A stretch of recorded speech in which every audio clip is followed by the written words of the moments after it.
Hello, hello. This is Kristina, your host today. And today is a new episode of KSM Podcast, Growing Business Online with Kristina. And I'm super excited today to have my special guest speaker, Mr. Nicolas Topper. Nicolas, welcome to the new episode of KSM Podcast. Thank you. I'm happy to be here. I'm happy to have you. And thank you for joining. And Nicolas, tell us a little bit about you, who you are, what you do, and where are you from? So I'm initially from Paris, France. I moved to Silicon Valley 2 years ago and a half, and I launched a business that helps customers land in inbox. So the problem there is so if you use like YouTube, all the social media, that's great, but what really works and what's kind of known to work is email marketing. And the problem is email marketing is a little bit the same than the Instagram algorithm or all the social algorithm. They're going to prioritize some email and put your email in spam. And so you need to understand what's happening to prevent it. And in social media, say a podcast, for instance, or a YouTube video, if might be ignored for email, it could be a real problem because you might actually miss some really important email. And you can also, or like actual transactional email, like an invoice or a notification of for delivery. And on top of that, as a business, for all business, it's also very important because this is the only way you can connect to all of your customer base in somewhat of a deterministic way. And say I have an e-commerce shop, you're going to do a yearly sale. You want to email all of the people who have bought from you ever. And so you need to know how to do that to not end up in spam. And the knowledge around this is very dispersed and contradictory. So I'm trying to explain how we can. It's not that hard. It's just a couple of things to understand, and most of them are common sense. And it's a bit like people wants to do on Instagram, for instance. They want to build a follower, lots of followers. They want to be influencers.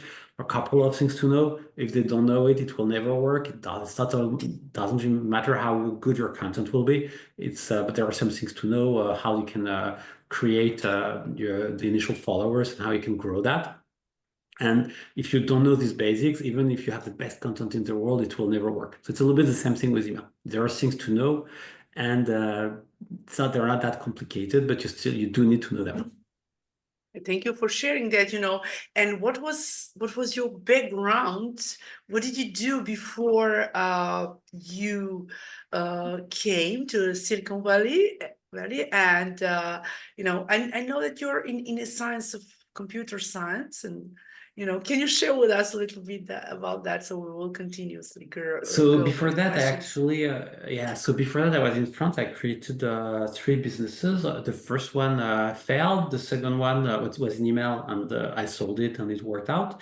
And the third one was in like a renewable energy. So we're trying to build a energy harvesting device. So it's basically for like small devices, like for instance, a mouse. You could use it without having to change the battery ever. So I did that. I invented some stuff and it worked, but it's really hard to raise funding in France, and the risks I had to take were too much. So I just shut it. I folded the business because in France it's not necessarily the best environment to build a business for this type of very high risk, high reward type of business. Let me put it like that.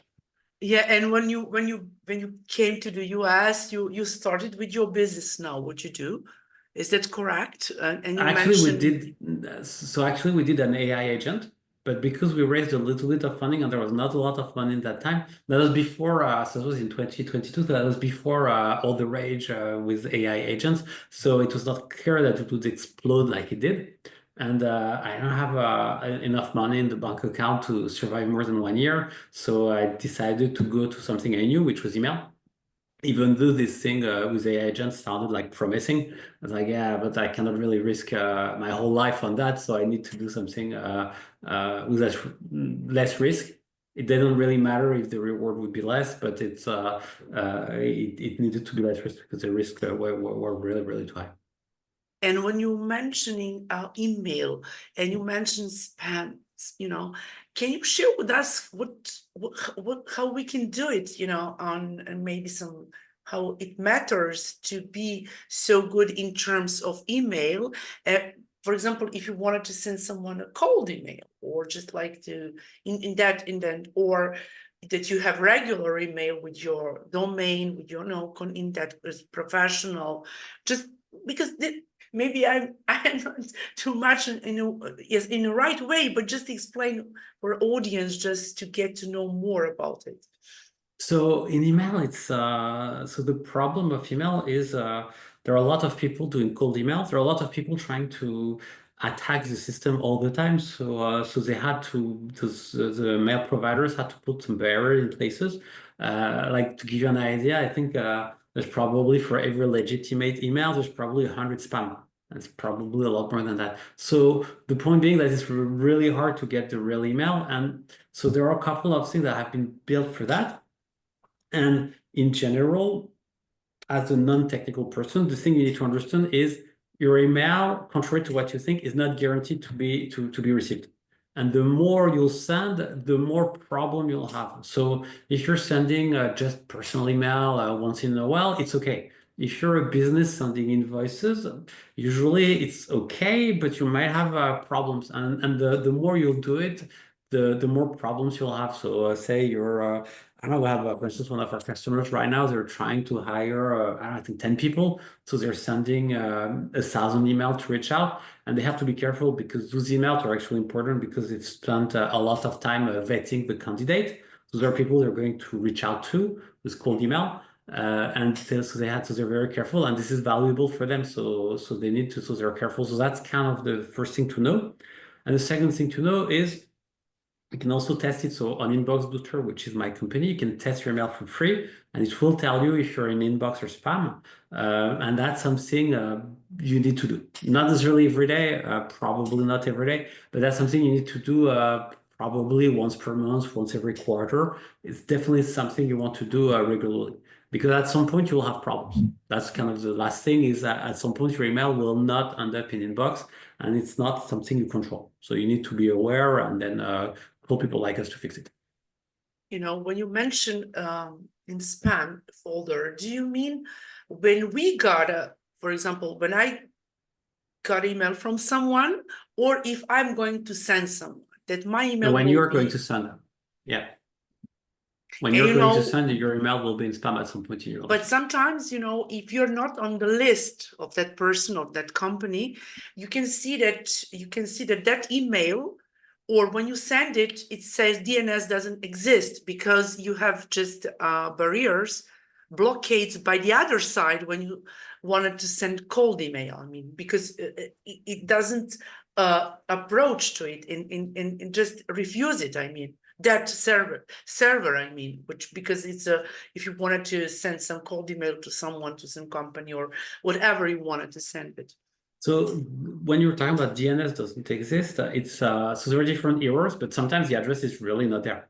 But the problem is you cannot really know by yourself. It really depends. That's why you want to just to test that it's working, and that's what we recommend.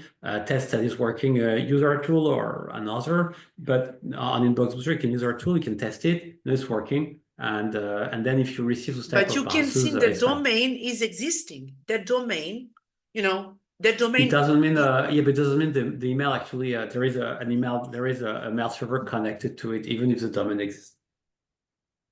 This is so true. Yeah, thank you for sharing that. So this is stuff that happens. So basically, there are lots of different problems with email. It's not like people assume it's magical and it's working out of the box and there is nothing to do. The thing is, it's true only because you send at small scale, but once you start to send a lot of email, then you need to do more and more things. But it's the same thing, like I don't know, like it was everything. Like you have a car, you drive your car, it's working, and you don't really need to hear about it. But sometimes, once in a while, you'll have to bring it to the mechanic, so it will be the same thing. And if you have 1,000 cars, then you probably need to call your car mechanic a lot more. And when you do in your company, who do you mostly work with? Who are your clients? So our clients are really right now it's mostly startups, but it's really small businesses like 1 to 5 people because they're when they're too big, usually they have support for from the ecosystem. Kind of the blind spot of this of email is really small companies. Like it's really working for large companies. They have consultants on the payroll to take care of that. It's really the small companies who have no one to take care of. Yeah, that's So it's that's really that's mostly small businesses that are usually on internet, but it's really them that have problems. And there is the ones also that needs to do some cold email. There is the one that needs to send a newsletter and don't know how to do it and all that. So this is really the reason. And when you, for example, let's say that some new entrepreneur, women or Mhm. man, whoever, wants to start a business, has a business idea, and how, for example, they can start with it, like to get their domain. Okay, that's cool, but also with their email list. Like, can you share? Maybe it's going to be helpful for our audience to share to get to know more about it. So how is they going to build their list, or how do they need to, or how do they need to? Both. Just Okay. whatever you think that you can explain to us, because this is your core of your business. I mean, just Yeah, to when you so work with basically, startups. yeah, so it really depends if it's in B2B or B2C. Like, are you driving? Since there are actually different use cases, different cases. If it's B2B addresses, and so you create your list. So what you want to do is send an email. Maybe you're just starting a business. You want to send a newsletter every 6 months. Use any of the free tool, it doesn't matter. Again, use our tool to make sure it's working. It will tell you if you have problems, if you need to fix some things in your DNS and all that. And if you want to do cold email, because that's kind of one way to gain customers, there is a couple of things to know. The thing that's really, really, really important with cold email is to know who you're selling to. Some people, some markets are very receptive to cold email, like if you're trying to fundraise, for instance, venture capitalists are receptive to cold email. For instance, if you cold email them, they will answer. Now your answer rate, usually, so they will, you can sell to, you can get investment from cold emails. So you can sell to cold emails. Now from other markets, like say, I want to talk to engineers, computer engineers, they hate that. So if you email them, unless very, very specific cases, they will not answer and they will send you hate email back. So you need to test, to gauge that, to test it. And to test it, you can send it to 10 people and see how people react. And that's roughly the point. And you want to do that. And if the too many people, which is really more than 2% of your people you're emailing to, tells you to not send those type of emails, you really shouldn't. It's kind of how you want to address it. If you're able to send, and then you expand it to you start with 10, that's called email case, and you send to 50 and to 100, and you stop where you can do it. Where there is a catch-22 when you're starting up is you don't know who you're selling to. So you need to experiment. And it's really, really the key thing is you send 10, you create your own segment and you experiment. And you can use tools like Apollo, Clay, or whichever. There are lots of tools that will tells you a lot about your leads so you can build those segments. And that is important because if you're not able to do that, and you should not try to scale until you're able to do it. That's kind of the pro side. The last thing you need to understand also with sales email is if you send 100 email and you're probably going to 2 to 3 people who are interested, and that's kind of good. So you want to be at 1% reply. Anything above 1% reply rate is probably good, meaning the number of people who email you. And so if you have that and nobody's emailing you back saying that they don't want to hear from you, or just a little bit of people, so again, less than 2 in this case, you're in a good spot. Anything that's kind of not within those things are actually hard to scale. So that means that it's a bad channel for you. And again, it's not something you control. It's just something you need to work with. So for instance, take a venture capitalist. If you want to fundraise, this is, yeah, you should email all of them and see which one answer you. And it's very, very, say that your business is legit and all that. They're not going to tell you, don't ever email me back. it's kind of usually the opposite. They're like, oh yeah, we don't want to invest, but please send us news because we love information. So, so if you get 2% of those people who tells you don't ever email me back, this means you have a problem. Either things run for capitalist, or your business is really not attractive to them. So that's kind of how you want to think about it, and then you know if you have a chance. That's for kind of B2B in general for cold outreach. And now if you want to do consumer, say you have an e-commerce shop, your emailing list is really, really, really important for you because it's basically it's kind of one of your main asset. It's not understood as such, and it's very, very undervalued. But this is the thing where if you kind of force people to, if you email people like once in a while, they will answer and you will make sale. So it's actually very, very valuable, and you need to tackle that to handle it properly. And that's kind of a good that's kind of one good way I would look at it. So everybody who's selling who you're selling to, I would email them. I would put them on my mailing list if they want. I guess it's their opt-in, and I would email them like once every 6 months. And the last thing also, in both cases, if you're starting out, what you can do is you take everybody who you're interacting with, put them on an emailing list, on an email list, and send them a newsletter once every 6 months. That's would give you also good effects. Nicolas, thank you for sharing it. It's very interesting and very educational, because for our audience who will listen to this episode with you as a special guest speaker, it's really important for people to entrepreneurs or existing entrepreneurs or people or newcomers who wanted to start business, And when we start, I know for many years we done like websites and other things, and people just need like a contact, and all those kind of things. And people mostly, when they are not in position to, to invest too much money at start, they use a Gmail, and that, for example, can you suggest us just what would be appropriate for entrepreneurs to start with something if they are in a low budget at start, because they need Gmail is fine. Gmail is fine, really. You should use Gmail. It's great. And you have option for to connect with professional, as well. Yeah. I mean, Yeah, and Gmail is fine. It's fine. You for really want companies. to, yeah. Yeah, just use Gmail. It's fine. There is no That's good. it's a good yeah, it's a good technique. It's a good and also in email, the second thing is most companies have free tiers. So say you go on MailChimp or one other competition, they all have free tiers. So if you can do it on a very low budget, basically. When you'll start to have 1,000, but then you have no support. I just need to be clear with that. But then it should you'll be fine.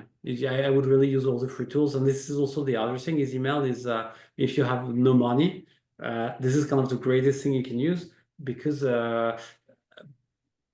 it's kind of obvious and it's working. So if you're Facebook, when they started, they used a lot of they use email a lot to grow. So a lot of companies are doing that. And it's really, really good thing. You really want to do it. As you mentioned, like a MailChimp or Sendinblue or MailerLite. Yeah, they're all the same, honestly. There is none. All of them are actually, yeah, it doesn't matter. Really, don't obsess over that. Don't even spend time. But Just for use the one you starting know. business, it's so good for them, for people to start and to to convert much more than they get earn income to upgrade with something, say better, but all those softwares have upgrading options. So so you start with the free tier, don't pay, and when you have money, then you'll think about it. But there is no, and you might want to change tools at this point. But before that, don't even think about it. It really, really doesn't matter. But if you have business ideas, just start. If you don't know how, if you don't start, you have never know how it's going to be. Yeah, and go ahead. Go ahead. Go ahead. One thing also is you mentioned you have no business idea, but that's another thing is say you don't know if your business idea are good. You just send an email to 10 people and you see how would you buy that, and you see what they'll say. And again, if they don't say no, then it doesn't mean it's a yes, but it doesn't mean it's a no. So you should send that to more. And if after 100 people or no, whom you think really want to buy your thing, nobody wants to buy it or are not interested in talking with you, there's probably need to drop the idea. think about from this venture capitalist angle. I'm emailing 100 VC for my new business, and none of them answer. There's probably a problem. If I have no investment from that, doesn't really mean anything, but I should get at least a couple of meetings. If I have no meeting, then I need to either change my page or change my product, or there is something I need to fix. And so this gives you a really, really fast feedback loop. Yeah. And that's kind of the magic of email, is really you can get really fast feedback loop of that. So you can get feedback on what you're doing really, really fast. You need to now, if you want to go with, for instance, I use Instagram, you can use YouTube or Spotify or anything. It will take a couple of months for things to kick off, and to know if you're getting somewhere with that thing. You'll know from the start. Like in a week or two, you'll know. So you can this means that instead of having one idea, you can have 2 or 3 or 5 or 10 ideas and evaluate them. No, that's amazing. Thank you for sharing that. And Nicolas, I know that you are also in marketing part and also AI. So whatever you wanted to share with us in connection with your business. And when you mentioned you tried something new in email, and that's fantastic for you to what you do now. But how can you use it AI? What can you share with us a little bit? Because AI is quite that we still use it, but there are many people who don't know what is a GPT. There are many people who don't know how to use it. Maybe it's simple to write prompts, but maybe you can just tell us a little bit about it, because this is going to be so useful for our listeners for their business, whatever. So for AI, it's a bit different, because in email there always has been AI for a long time. For a long time, almost 20 years ago. So and it's one of the driver of AI. It's kind of like ad tech. Those fields are actually very connected. So they do use a lot of AI already. The main problem that email has is already a post AI, I would say, to like an operating cost problem. If they really wanted, for instance, in Gmail, take Gmail, they really wanted to remove the email you don't want, they could do it. The problem is the cost of computation for them would be too high. But they definitely can do it. Everybody knows how to do it. So it's not hard. It's just hard to do it without making you pay. That's as a receiver, that's hard. So but the reason it's working, they use a lot of AI. Our tool actually, this is also our tool is leveraging AI to understand the AI of the spam filters, so we can understand why they've put you in spam, because there are different reasons, and those reasons are the problem is, depending on the reason, what you need to go to get back to the inbox are very, very different. And it will backfire if you do the wrong thing. So that's why we need to leverage our AI to understand this other AI. So it's really a world where we need to understand what a very, very complicated piece of software is doing. And it's impossible to understand. So it's really about understanding how enough so you can actually influence it in the right way. So that's kind of what we're doing. So it's not ChatGPT. It's not that thing. It's really like the spam filter is as good as ChatGPT. Yeah, but you think that we can have the software which is much more upgraded than ChatGPT to use it for AI, and especially for email, let's say. Yep. That we can say that we use AI either, as you mentioned, 20 years, because most of automation, whatever we put there to send Gmail, whatever we wanted to put, day and time, and whatever we wanted to do it, is some kind of AI, let's say. But also, do you know that some what are maybe softwares which are so in cooperation, incorporate with using email for business and AI in connection nowadays, Yeah, but that's exactly how when you do email, that's literally when you send email, that's exactly what will happen. Is like the email in front of the spam filter will use an AI to know if your email should be in spam or not. It's really how it should be. And you can use it AI to see how you can do that, just to use AI to see if is your email spam. Is it going to go to spam, or and you do that also in your company with your clients? Yeah. Yeah, that's basically what we're doing. Yeah, that's And what correct. we can do you know any kind of software which we can use and integrate with our email that we know that our email isn't in spammy folder? Well, that's our software. That's what we're doing. So there is our tool, an Oh inbox yeah, booster. thank you, thank you. That's Yeah, it, I really was our thinking job. like, okay, thank you, thank you. That's exactly what we're doing. That's our job.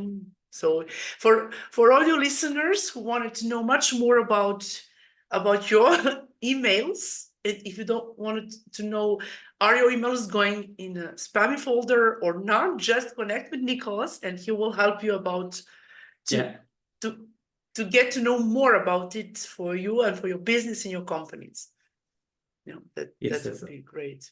Yeah. And but it's and what's really important is basically a channel email. So you really want to and the reason so the thing about AI is people are trying to so it's been a long time that people have been leveraging AI for email. It's kind of like in ads. It is useful, but it's already in it, so there is not a huge lift from that. It's just going to be a like it's kind of so sophisticated that there are companies who are going to take your consumer list and understand who's really likely to buy, and they'll build a specific email for you to know what to say. Okay, because of what you browse, what you look on our website, we know you're interested in that. So here is the thing that you want to buy, and that used to work. That's something that Amazon had like 20 years ago already, and they made a lot of money with it. So it's already very, very sophisticated. And if you had to look at what ChatGPT is, in a way, it's generalizing all those things. And part of the things were pioneered in this in the email world. Yeah, that's cool. So, and Nicholas, you're also in the area of marketing. I mean, and if we mention email, that's okay. But what kind of marketing do you do? Just what type of marketing? Like a digital marketing also, but digital marketing is such a huge area industry. I mean, so. You mean for my business or in Yeah, general? for your business and in general. And I saw on Uh, your that you just write for Forbes or something like that. I'm not just to remind myself, just maybe to share with us about it. So what I'm doing for marketing in general, first of all, with Inboxbooster, we don't do a lot of marketing. And what I found that worked, so what I did on the other hand, I started For your a personal clients, for blog. example, and for your business as well, just to share. So for my business, we used so initially we're still starting out, so still a very new business. So what I did initially was this email thing that I just described, and then I moved on Google Ads because we knew it's working. So I used Google Ads to gauge the scalability of the demand, which is something that email cannot do. And now we're kind of in between, so it's really figuring things out and that what is working in our space in marketing is really content, but it's not like it's like a very, very special type of content that it's kind of takes a lot of time to write, and it's really valuable content. That's what's working in my field in general. Everything else is kind of good, but not really, if that makes sense. This content actually really, really costly to build, to make. It costs us and that is valuable because you're giving away things to other people, and they're in it. So that's working. That's the only marketing that's really scalable for us. We tried everything else, and that's kind of the best. We can say still that content is a king. To be honest, that's so true. In some Yes, but it's way. not. Yes, but it's not just content. It's like new things, like literally like new insights, things that are kind of really, really valuable, and it's really, really hard to do.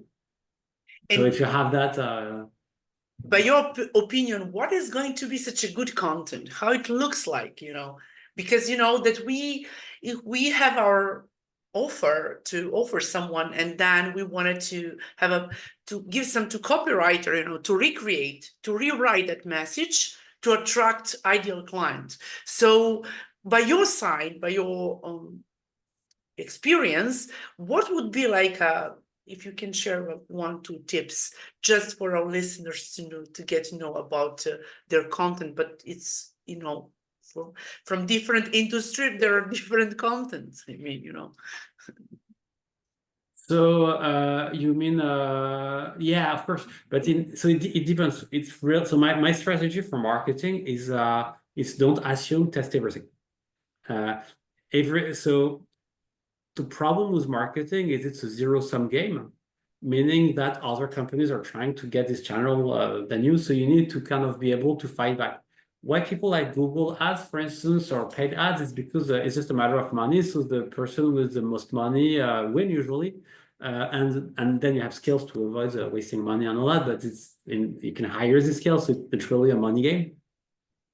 The problem is, it's if you're a startup, so if you're or a small business like you're starting out, it's not a good way to make money past a certain level because you can't scale it, it's too expensive. And that's kind of how they built it. But it's good to gauge demand initially. So I'm a little bit confusing. What I'm trying to say is you should not assume anything. So for instance, in my space, Google Ads is working, and that was very, very surprising for email. And the only thing we knew is we tested it. The other thing that worked is very high quality content because we're in a space where there's a lot of people writing a lot of no actual content, bad quality content, I would say. But it's really there are like a lot. So a lot of people are going to say wrong things.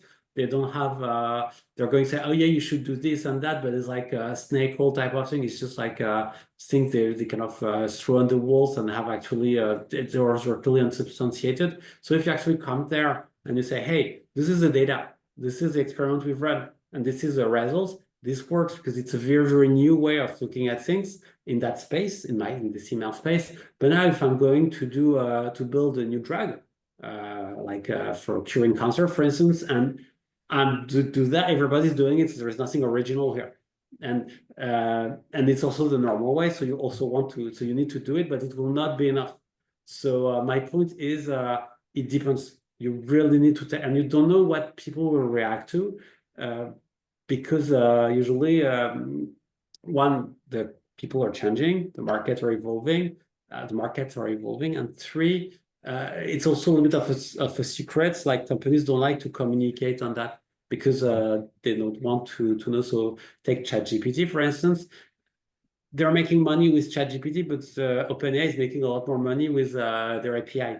But because and there are a lot of other companies with the same type of API than ChatGPT. The reason ChatGPT is winning is because they have ChatGPT, or OpenAI is winning is because they have ChatGPT. So it's driving a lot of demands, and it's not even profitable, but it's driving demands, putting them on the map, so it's totally worth it. That's an example. So there is no magical way. But you need to test and to find something, and when you have it, you stick at it until it stops working. And that's also for a cold email. This is one example where you can do it. Nicolas, when you mentioned ChatGPT, what do you agree, or just what do you think? Whatever we do there, we need as a human being to just just revising to change something. We are human being, and we need, if we have something there, we need to put something or cancel or or rewording. Do you understand? It could be like that is machine to it, but does it? But also we need to use our brain to see how it looks like. Do you agree with that? I mean, Yeah, of course. we need to be like a supervisor for that, just to see, like a proofreader, whoever maybe, as a human being.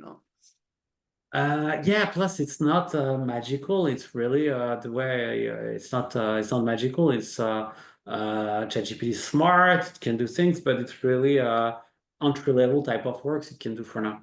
And it's not very clear they can do it can do more at this point. Probably will do more, but it's not very clear that it will go up to the super genius level that people are selling to, and it's not even needed. But what's clear is if you're starting a business, there is a lot of things that used to take a lot of time that or required a lot of skills that you can fake with ChatGPT, and you don't need to. So, for instance, email is still a niche. Cold email, for instance, is a niche, so it's not going to be very well covered by ChatGPT. I didn't test, but probably. But what I'm explaining is not. But now, if I want to learn how to do Google Ads, Yeah, I can definitely. Before I would have to spend maybe $10,000. So now I can probably get to same results with 1,000, and I don't need a consultant to explain me the basics because I can ask ChatGPT and Gen AI tag to write them for me. I can ask ChatGPT to write a first version of the content and all that. It's not going to be very good, It's but if such I a find good tool. someone, It's such yeah, a good tool to help you to, and using human intelligence and AI to yeah, put in yeah, one exactly. space. It's such a good combination. And I think it's a really, really good time to learn to launch a business because of that. Yeah. Yeah, that's like never before. Yeah, yeah, yeah. There were other problems, there were other ideas before, but there was we've kind of out of a time where small businesses couldn't compete. And in the last 5 years, I mean, if you look at the companies that they weren't created, they all raised a lot of money and all that. So it's not necessarily it was not necessarily a good time for startups, or it was a good time for it was a good time it was a good time for investors, but I'm not sure it was a good time for founders. Now it starts to be again. Mm, that's yeah. Thank you for sharing it. And Nicholas, who how people can reach out to you, how they can find you on social media. What is your favorite social media page, business page, and also you work, I think, all all over the world in online space with startups, with small business owners. So yeah, so basically, what I recommend is to you can reach out to me on inboxbooster.com. It's really the best. Yeah, I And will put all easy. information. I will Yep. put all and can you So repeat again your website, please? inboxbooster.com. It's really where you want Inbox. inboxbooster.com. Yeah. Okay, thank you so much. And it was really lovely talking to you today. So, and I always ask my guest speakers, what would be like a encourageable message, final message for all the audience to if they wanted to start business or they are in stuck, they have business idea but they don't know how to start, especially you work with that part what they need when they start to have such a good email tips, such a good place So for testing their the business. that's kind of the thing. You need to test your email once per month, and you can use it. You can do it on inboxbooster.com. It's free, and this is really what you want to do: is test your email. This is kind of the only thing. If there is anything, it's the thing you want to do. So I will put all those information. I will put that. It's and people can find that on your website as well. Yep, yeah, you can do it directly through the website. You don't even need to create an account, and it's And free. this is And this is this is present for our listeners to yeah, test their email. yeah, this is really if there is anything, that's what they should be doing. Yeah, yeah. And I asked you today many questions. It was like a All master right. class. And I'm super excited with that. And maybe one question also in terms of social media, for example, let's say Mhm. Instagram, Facebook, LinkedIn. There are people who told me, I have, let's say, 25, 30,000 followers, but I don't have clients. What do you think? Let's say what would be the problem there? And there are just like uh, follow them, they're followers, they like those pages, but they're not. That person doesn't have conversion.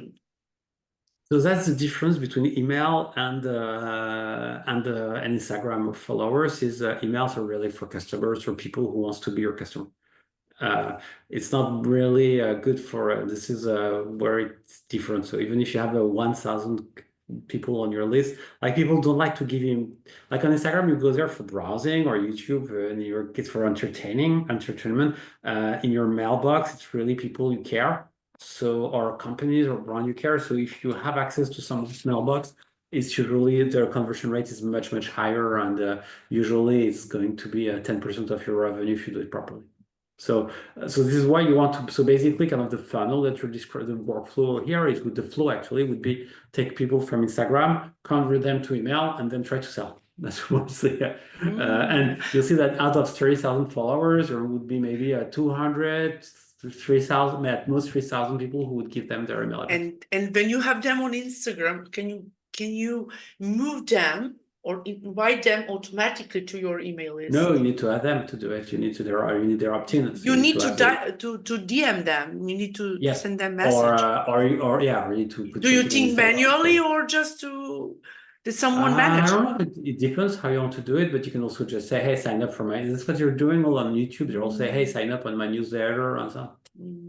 And that's why. It's because this is where the money is actually. Yeah. Thank you for sharing. It was really amazing talking to you today. You shared amazing. Just one thing. Sorry to interject, but just one thing. I want to emphasize, of course. One thought. There is really take YouTube for instance. There's really two businesses. There is like Mr. Beast with like millions and millions of followers or listeners. They don't having a newsletter is helpful, but not really. And there is everybody else. So those people not aiming for billions of listeners, and then that's where the newsletter is really, really valuable. You know, because if you mentioned that or they use it as for entertainment or just like a funny page, fun page, you know, and people are there for fun, not just for business. Yeah, but to give your email address, you're getting somewhere. But I think that email is so important today. Anyway, if we do cold calls, whatever, but email is email. I mean, and still is so important for a business to connect with clients and message each other. You know, if you have anything final to share with us, yet I would love to have you again on my podcast.